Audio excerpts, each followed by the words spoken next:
हम सुबह से शाम तक बहुत काम करते हैं, दिन रात काम करते हैं कि हम बहुत सारा पैसा कमा सकें, कुछ अपने लिए और अपने परिवार के लिए। हम ये सोचते हैं कि जो हम ये मेहनत कर रहे हैं, ये पैसे से हम अपना और अपने परिवार का फ्यूचर बहुत अच्छा कर सकेंगे। लेकिन सही बोले तो हर एक इंसान पैसे तो मेहनत करके कमा लेता है, लेकिन उसका सही से इस्तेमाल करना नहीं जानता। सही से उसका मनी मैनेजमेंट जो बोलते हैं वो नहीं कर पाता है। एक्चुअली यूँ बात करें, देखा जाए तो doctor, engineer, advocate, financial adviser, ऐसे जो प्रोफेशनल कोर्सेज़ हैं, इनकी पढ़ाई करवाई जाती है, इनकी पढ़ाई होती है, लोग पढ़ाई करके ये सारी चीज़ें सीख जाते हैं। लेकिन बात कर रहे हैं अपने रियल लाइफ मनी मैनेजमेंट के बारे में, तो दोस्तों इसके लिए कोई पढ़ाई नहीं होती है, इसके लिए कोई कॉलेज नहीं जाता, स्कूल नहीं जाता है, इसीलिए ये सारी चीज़ें कोई सीख नहीं पाता कि कैसे जो हम अर्न कर रहे हैं, जो हम पैसे मेहनत से कमा रहे हैं, उसको कहाँ और कैसे इस्तेमाल करना चाहिए। और समहाउ ये नहीं जानने के कारण ही हम वहीं के वहीं रह जाते हैं जहां आज हम हैं। तो दोस्तों ये वीडियो में हम यही देखेंगे कि कैसे हम एक 6 सिंपल स्टेप्स में अपने फ्यूचर को सिंपल और बेस्ट और बेटर प्लान कैसे प्रोवाइड कर सकते हैं। हम बात कर रहे हैं हम मनी मैनेजमेंट की। अगर आपको कोई बोले कि आप 10 म्यूचुअल फंड ले लीजिए, 10 एफडी करवा लीजिए, इतने सारे स्टॉक्स में डाल दीजिए, ये रिटायरमेंट प्लान ले लीजिए, ये एलआईसी ले लीजिए, अगर ऐसा कोई आपको फाइनेंशियली सजेस्ट कर रहा है कि आप ये ले लें, वो ले लें, तो ये कह सकते हैं कि वो एक अच्छा फाइनेंशियल एडवाइज़र नहीं है। अगर वो सच में इतना फाइनेंशियल अच्छा एडवाइज़र होता तो कभी भी आपको ये सजेस्ट नहीं करता कि आप इतनी सारी चीज़ें लेकर आप कंफ्यूज हो जाएं और आप परेशान हो जाएं। बिकॉज सिर्फ लेने भर का नहीं होता है, लेने के बाद उन चीज़ों को हैंडल करना भी उतना ही डिफ़िकल्ट होता है जितना हम देख रहे हैं। आज हम अपने मनी मैनेजमेंट को 6 सिंपल स्टेप्स में कन्वर्ट करेंगे, जिससे हम अपने लाइफ के मनी मैनेजमेंट को बहुत इजीली हैंडल कर सकते हैं और समझ सकते हैं। तो चलिए हम जानते हैं कि वो 6 स्टेप्स कौन से हैं, जिसमें सबसे पहले आता है लोन, फिर आता है इंश्योरेंस, सेविंग, फिर इन्वेस्टमेंट, फिर रिटायरमेंट और लास्ट में आता है टैक्स प्लानिंग। ये 6 सबसे इम्पॉर्टेंट पार्ट है हमारे लाइफ के, जो हम सभी को इन सब के बारे में जानना चाहिए और ज़रूर इनके बारे में सोचना चाहिए। अगर आप सच में अपने लाइफ को एकदम सिंपल और एक बेटर बनाना चाहते हैं तो इन 6 के 6 चीज़ों के बारे में अच्छे से मैनेजमेंट करना आपको आना चाहिए। बहुत ही ज़्यादा हेडेक, बहुत ही ज़्यादा कॉम्प्लेक्स नहीं करना चाहिए।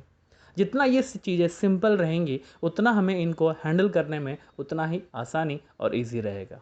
तो चलिए हम आगे बढ़ते हैं और देखते हैं इन 6 के बारे में। तो चलिए जानते हैं पहले स्टेप्स के बारे में, जो है लोन। अगर हम लोन की बात करें तो लोन 2 टाइप के होते हैं।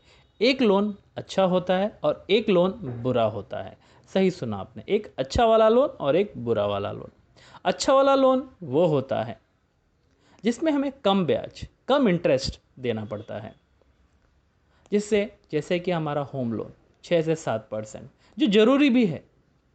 और दूसरा होता है बुरा वाला लोन, जिसको हम कहते हैं, जिसमें हमें नियर अबाउट 14 to 15%, 12% हमें इंटरेस्ट पे करना पड़ता है, जैसे कि personal loan, second wheeler, car loan, vehicle loan जिसे हम बोलते हैं।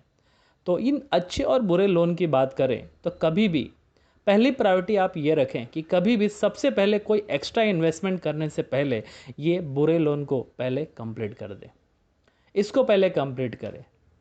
अगर ये अच्छे से कंप्लीट होगा उसके बाद हम रिलैक्स होकर अब बाकी इन्वेस्टमेंट, बाकी सारे काम अच्छे से कर सकते हैं। हाँ, ये जो अच्छा लोन है इसको चलने दें, इसमें कोई प्रॉब्लम नहीं है। 6 से 7% की अगर बात करें, आज होम लोन चल रहा है, वो इट्स ओके, इतना होना चाहिए, क्योंकि आप इन्वेस्टमेंट किए हैं समहाउ, तो ये यहाँ पे आपको काम आएगा। चलिए दूसरे स्टेप इंश्योरेंस के बारे में बात करते हैं। इंश्योरेंस की अगर बात करें तो बहुत जन ऐसे कहते हैं, बहुत सारे आपके दोस्त, आपके मित्र जो इंश्योरेंस कंपनी में काम करते हैं, वो ये कहेंगे कि दोस्त ये पॉलिसी ले लो, ये बेटर है, वो पॉलिसी ले लो, ये बेटर है। और इस तरीके से हम बहुत सारी पॉलिसीज़, इंश्योरेंस अपने पास ले लेते हैं।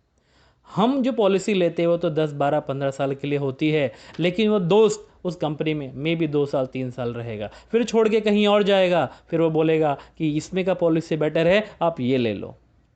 तो दोस्तों कभी भी ऐसी गलती हमें नहीं करनी चाहिए। हमें सिर्फ 2 चीज़ें याद रखनी चाहिए। पहले स्टेप कि कभी भी इंश्योरेंस जो आप ले रहे हो वो 1 या 2, उससे ज़्यादा आप ना लें। आपके लिए 1-2 पॉलिसी काफ़ी होती है। और दूसरा स्टेप जो ये है कि कभी भी जो अर्निंग पीपल है घर में उसी का ही इंश्योरेंस ले, उनके अलावा और किसी का इंश्योरेंस ना ले। तो ये सिंपल वे में एकदम सिंपल स्टेप्स रखें। आपका जो भी अर्निंग हो साल का, उसका सिर्फ 10% आप इन्वेस्ट करिए इंश्योरेंस में। इंश्योरेंस सिर्फ अपने सैलरी का 10% ही लीजिए, उससे ज़्यादा मत लीजिए। जो बाकी पैसा आप दूसरे इंश्योरेंस में डाल रहे हैं, उससे बेटर है कि आप पूरी फैमिली का एक मेडिक्लेम ले लें। पॉलिसी 2 ले लिया काफ़ी है, साथ में एक पूरी फैमिली का मेडिक्लेम लेना बहुत ही ज़रूरी है आज के समय। तो वही पैसे का अगर आप 8 से 10 या 15 हज़ार का अगर मेडिक्लेम या 1.5 से 2 लाख का पॉलिसी एक एक जन का अगर आप ले लेते हैं, तो that is much more better. तो बस एकदम सिंपल रखिए, 2 पॉलिसी और एक mediclaim, that's it for insurance. चलिए बात करते हैं थर्ड स्टेप, सेविंग।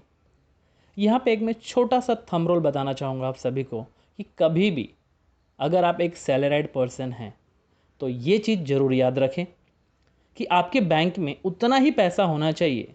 जैसे कि अगर आपकी सैलरी 20,000 है तो आप अपने बैंक में उसका 6 टाइम अपने बैंक में रखें, उससे ज़्यादा अमाउंट आप अपने बैंक में ना रखें।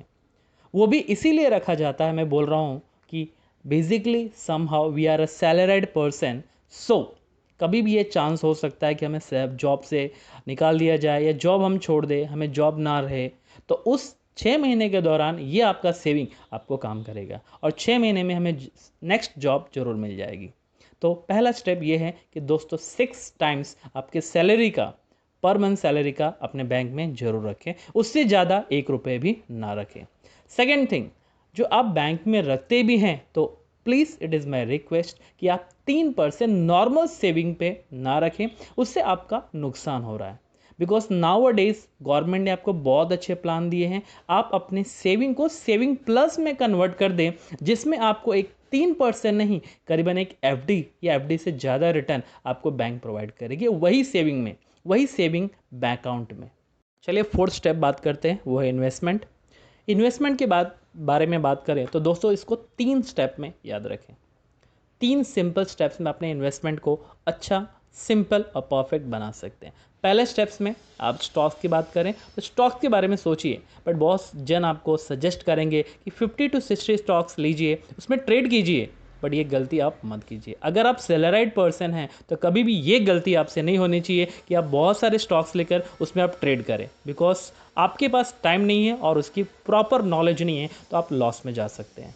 सेकेंड थिंग, अगर आप स्टॉक्स में इंटरेस्टेड हैं तो 5-10 या ऐसा कुछ स्टॉक्स लीजिए जो बहुत ही अच्छे हों, नहीं है तो आप एडवाइस लीजिए फाइनेंशियल एडवाइज़र की, उसके बाद उसमें आप पिक कीजिए और उसमें डाल के पैसा छोड़ दीजिए, but for more than 10 to 15 years. Second step है, मैं आपको बात सजेस्ट करूंगा, that's mutual fund. Mutual fund भी बहुत जन बोलते हैं 10, 12, 15 ले लीजिए, but for me I think it's enough. अगर फिर भी आपके पास पैसे हैं तो 2 लीजिए, बट 2 से ज़्यादा मत लीजिए।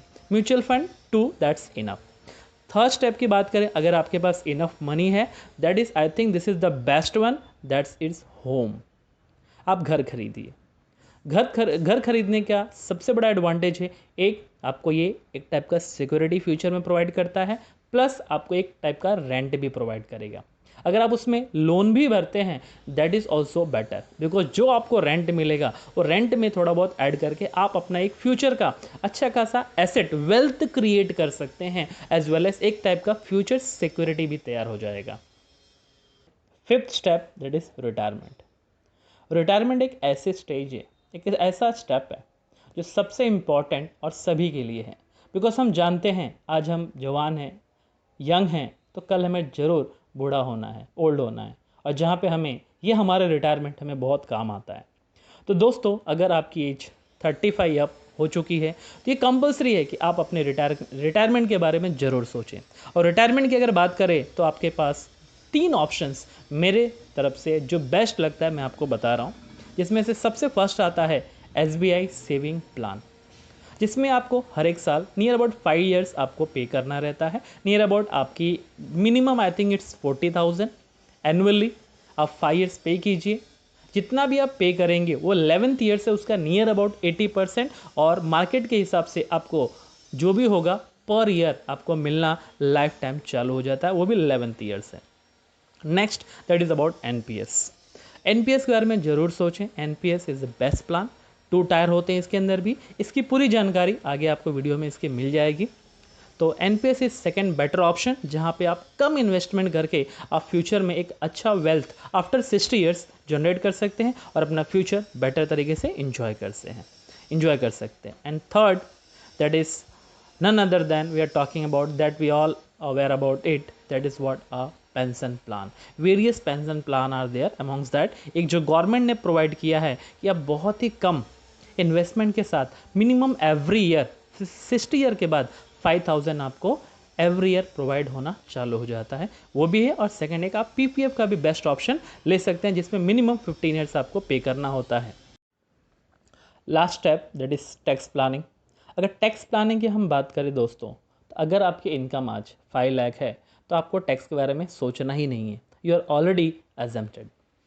अगर आपकी सैलरी 5 से ऊपर और 6 लाख से नीचे हैं तो भी आपको उतना ज़्यादा टेंशन लेने की ज़रूरत नहीं है, बिकॉज आप इजीली उसमें college fees, LIC policies and some tax planning schemes दिखाकर आप अपना एग्जाम्प्ट करवा सकते हैं।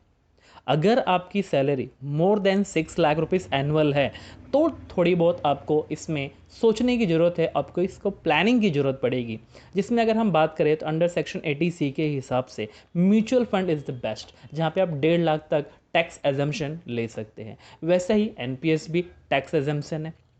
हेल्थ इंश्योरेंस अगर आपके पास है तो उसको भी आप टैक्स प्लानिंग में डिडक्ट करवा सकते हैं। अगर आपके पास होम लोन चल रहा है, कोई आपके पास ज्वेलरी है, कार लोन है, तो ये सब लोन भी उसका इंटरेस्ट जो भी आ रहा है आप इसमें टैक्स एग्जम्पशन करवा सकते हैं। और आपकी जो सैलरी का जो भी इनकम है उसको आप 5 लाख या उसके आजू बाजू लाएंगे उतना है, उसके बाद आपका टैक्स फ्री हो जाएगा। तो दोस्तों अगर इस